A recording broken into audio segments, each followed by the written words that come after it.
Um, now, Kishore is talking about cloud automation for OpenNebula. Have fun. Okay, good evening, and I hope this is our last presentation. I'm Kishore, and I'm going to be talking about Megam and OpenNebula.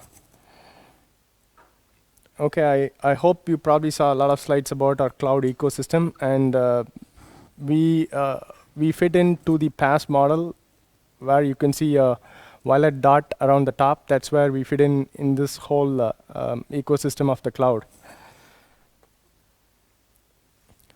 So where are we actually heading? I mean, the cloud journey starts with more players from the infrastructure as service market, and then it goes to the platform as service market, and everybody wants to go down to the top of the SaaS as service market. And if you notice us, you see that what we are striving towards is going after and progressing beyond from the PaaS market to business process as a service. That's where we want to see that all the cloud services getting converted, the business processes getting converted to cloud services that can be consumed in an easier way. So that's our focus as part of Megam. So some of the problems that we saw that had a compelling need for us to focus on Megam systems were, if you have done the migration from development to prod, it's really a nightmare. I mean, your systems are not the same. You know, in your development, you may have done testing on localhost 3000, and when you move to production, it's really a nightmare. If you have set up an application environment in cloud, it's even more a nightmare there when you move to cloud, because you got to tinker with a lot of software that you got to download and such. DR backup solutions are really not in place today. Most PaaS solutions that are available in the market that you see are more fast-paced PaaS that are really tight or vendor locked into one or more IaaS providers. If you also notice, there are a lot of SaaS software for monitoring and metering information that are really costly. For example, in New Relic and such, it's really an expensive solution for you. So looking at all these problems, what if we can, if you can deploy in any cloud, public or private, you don't really care about. Can you really capture all your repetitions that you do beyond your DevOps config management tool that you do? Can you really capture the stuff that you do for your core business? Can you really scale seamlessly? I mean, you may have a lot of frameworks for your company. It may be Java, Ruby, Node, Akka, Scala. You can keep adding to that list that is backed by an open source cloud that may be any source cloud, GitHub, Bitbucket, CloudForge, or your own private GitHub based on GOGS or anything. And you really want some kind of a system that is API driven, so you can really tinker with that. How about you just launch your app and you monitor your log and also do application monitoring on top of it? And you don't want to have any vendor lock-in or any lock-in to any particular IaaS, and you want open standards.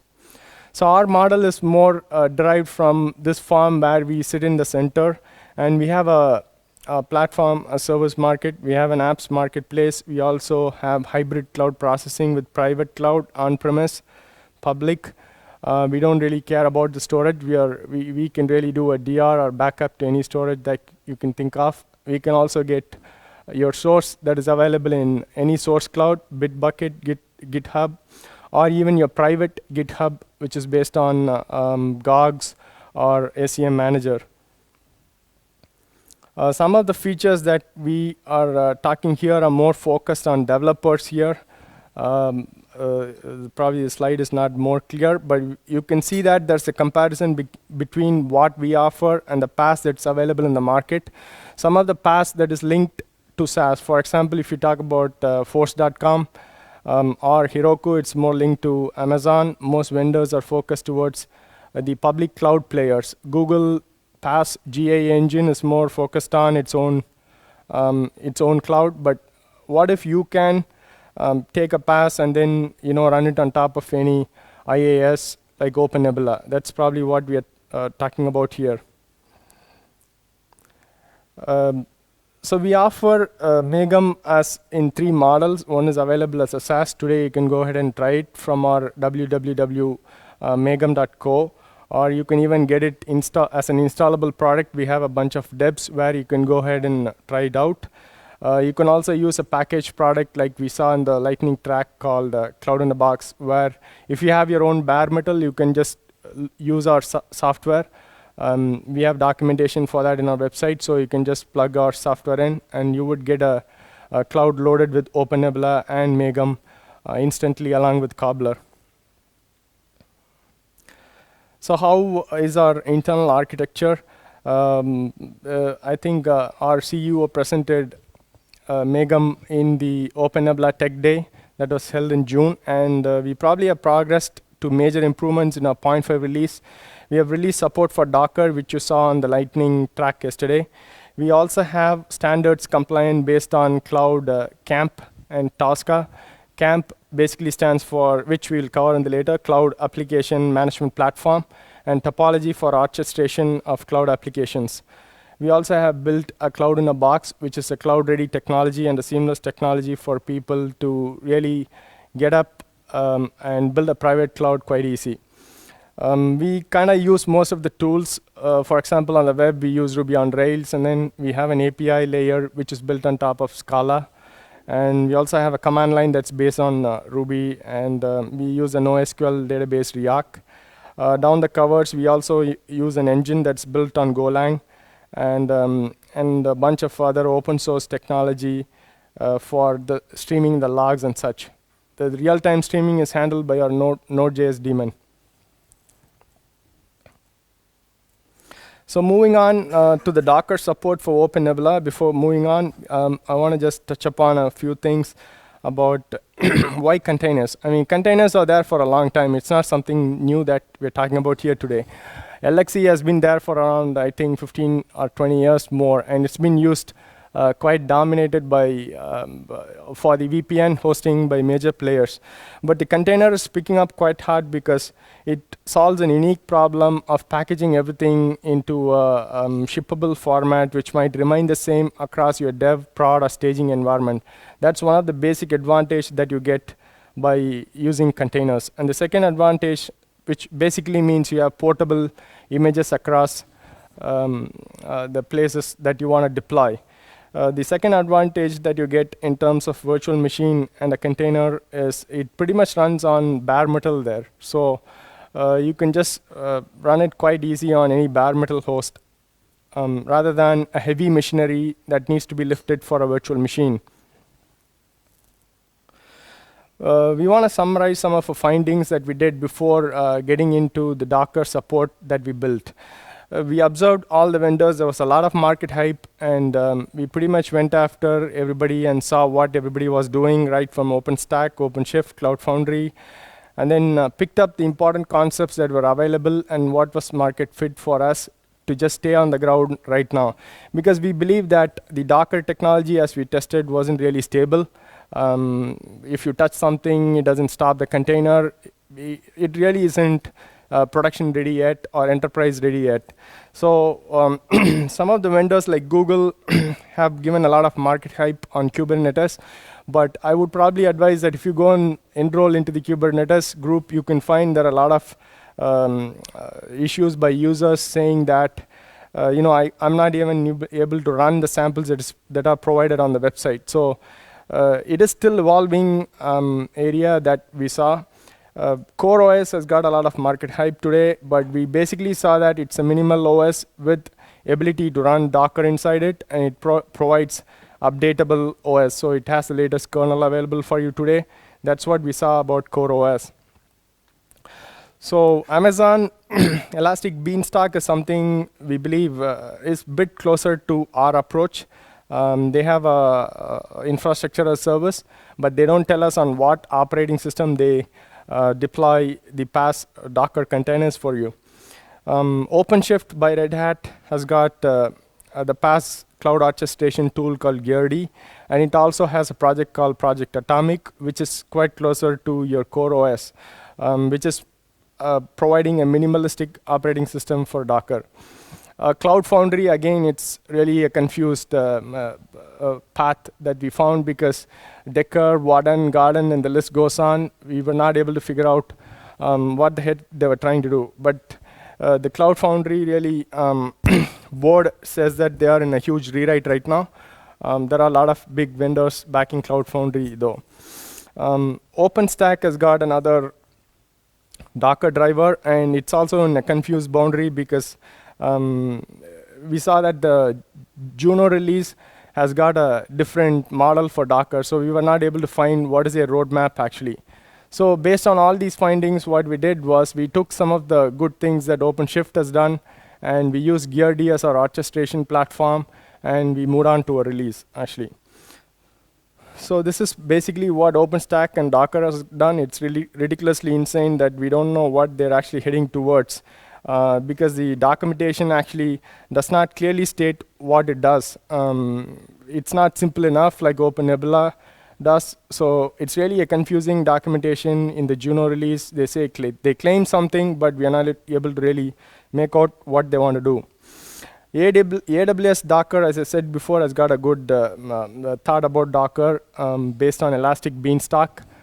We picked some of the good things about it, but the problem with here is that they have a lock-in to their own format files that AWS believes. So every vendor in this PaaS market basically says, come to us, you are safe. That's the only thing we want to avoid. We don't want to take any ground towards somebody. Google Docker is something we really summarized before. Kubernetes is really evolving, but various big weights like OpenShift, who's doing a rewrite of their code for their 3.0 alpha, has put their weight on Kubernetes project. OpenShift and Docker and GearD is something we have chosen right now to automate the Docker support for us. So this is something we showed you a demo in our lightning track where we said that a developer builds and puts a Docker image on a private registry, Docker registry. It could be private or public. And the example that we showed in our lightning track were two Docker images, which was Java and a Node.js blog application. So a developer really builds the Docker image and pushes it to the Docker registry and then comes to Megum and says that, hey, this is my Docker hub URL. Go ahead and run me in your PaaS. So we take that Docker image and then use one of the VMs to stick containers into it. And we have a technology where you can run as many containers into the same VM as time progresses. Let's say you want to run 3 Docker app and a service, and you say that you want to connect both these services. We have a bind service that does that for you. So the way we do it here is that we use GearD to really start and stop the containers. We also have our own daemon called gulpd that handles the collaboration with our platform. So here is what we showed you yesterday. You launch a Docker VM and then you stick containers to it. We talked about standards, and there are 2 major standards that are trying to evolve today, and CAMP standard is actually being backed by Oracle and various major vendors for the cloud application management platform. This is more focused on a PaaS market to promote vendor interoperability. So if you have your PaaS running in your private, let's say you want to port it to somebody else, you have another installation who is CAMP compliant, you can just use your API and then point to the other person and migrate your application quite easily. Our APIs that we did in the 0.5 are compliant to the CAMP protocol 1.0 draft actually. So we follow the terminology that they provided and all the stuff given by them. So every application PaaS management platform that you do has to be modeled based on some description that you provide. For example, in OpenNebula, you provide templates to model the whole infrastructure that you want to launch. In the same way that we also have a topology modeling specification where you can model the deployments that you make on cloud. So this is an exhaustive specification that's backed by the industry, by all the major vendors today. And any application that you want to launch, if you write in this format and provide to us using a command line, it's an YAML file. It will just get launched in the cloud of your choice. And when I say the cloud of your choice, it means it can be OpenNebula or hybrid cloud or anything that you can think of. I talked about some of the things about containers. We also have another option called dense VM. So if you have a virtual machine and you want to stick more processes to it, for example, if you want to launch MySQL, which is a service, if you want to launch any other application, let's say you have a Liferay, a portal application which supports a Java web application and a MySQL, we do support that option, which means you can run a MySQL service and also a Rails application, and then say that you want to bind both of those. The Visual Designer is something that we touched upon yesterday in our demo, where you have a setting and a relationship, and you have Java. You say that my Java is connected to Postgres, and you say that launch it in this infrastructure as cloud, and we take this option and Megam automatically computes the relationship, puts that, and launches in the cloud for you. The Visual Designer for Docker is the same demo you saw yesterday, and this pretty much talks about the same thing about Docker. We use CentOS 7, which is bundled with systemd, and also compose apps based on the Docker Hub URL. So the cloud in a box was shown by our CEO in the morning, and it pretty much provides a very simple ability for any small private provider to use our software and jumpstart the bare metal from 1 or 4 nodes to a private cloud running instantly with the storage backed up in a couple of hours for you. It depends on the time that it installs. So it's like seamless for you. You just go open a UI once you jumpstart the first box, and then click that you want to install here in the first one, and then plug the next one, and then say that you want to install the OpenNebula host on the second one, and it happens. And then you plug the third box and say you want a storage. It all gets connected seamlessly for you. So this process illustrates how a user can go around using cloud in a box in what I talked in the previous slide. So where are we heading towards? We want to look at native Docker as well, and also look at what does LXC and Rocket, the new hype that has been created by CoreOS team. We want to look at what they offer for OpenNebula. There's a lot of traction that's been happening in the industry about Bitcoin. The uniqueness of Bitcoin here is about identifying something digitally, that you are who you are. So it really tells you, it equates to an SSH ID to us. So we want to look at how can you make an application financially enabled using Bitcoin. If I have an application, I launch somewhere, I have Bitcoin, can it be financially enabled? We want to focus more on not just the financial transaction part, but how it applies to cloud in a different format. In the current conference, one of the learnings we got was Analytica service has got a lot of interest, and we want to look at the challenges that come on IoT and how a PaaS market can support big data for research. The last 2 areas are more high availability for our CIB itself, and how do you federate our cloud in a box across multiple locations, and how do you support CIB with DR? That's probably the end of my presentation. I just want to open up for questions if you have any. So about your roadmap, the first point was the native Docker, Rocket LXC, this support for OpenNebula. Does it mean you're planning to build a driver for OpenNebula to interact with Docker? Or? Yeah, there was a lot of discussion happening between, I believe, Emmanuel from Italy, a couple of folks, that team. So we want to sit together with them and see what best we can do, take it forward in terms of OpenNebula. But before going deeper, we also want to study, it's really, is there a performance improvement that you get? That is something also we want to do. What if you use LXC? Why do you even have to go to Docker? Is it really, because the challenges thrown by CoreOS team is something that is really bothering us, because Docker run itself runs as a PID1. That's a major problem that is in today. And that's what CoreOS has to openly come up and said that this is not the right way to do. So we want to see if really it helps.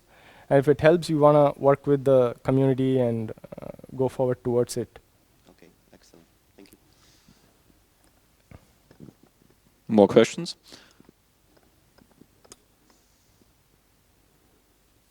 Okay, thank you. Okay, thank you very much.